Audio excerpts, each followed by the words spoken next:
So the parts of life that I don't show and that it makes it affordable for me is when you live off grid and you're trying to be self-sufficient. One of the big deals is just learning how to do everything yourself.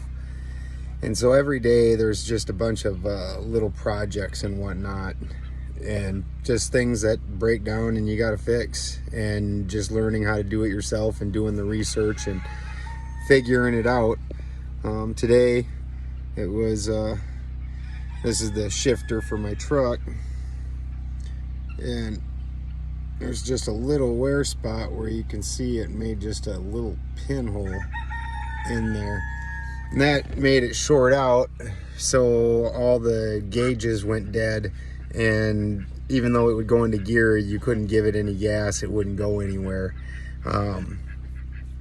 And that it would just do that a little bit weirdly from time to time, and it seemed like the transmission was probably going out, because it's like the transmission would let loose, but that wasn't it.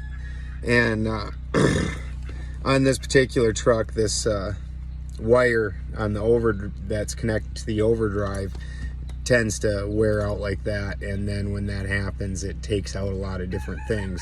So you just end up doing the research, and then you can watch YouTube's videos on anything to figure out how to do stuff, and you got all day to do it. It's you know, this probably would have been, I believe, last time we took our vehicle in, because I couldn't figure out what's going on because it was a sensor issue and I needed the computer to do it.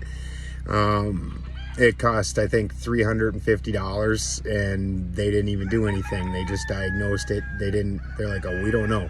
So they didn't even really diagnose it, and that's without ever having to change anything. This probably would have been a $400 or $500 fix by the time it was all done. And it was basically just popping out that, few other parts, replacing this, and now all these lights were dead, all these gauges were dead, and that was only after it shorted. Before that, it was already having transmission, you know, not letting the transmission engage and being weird.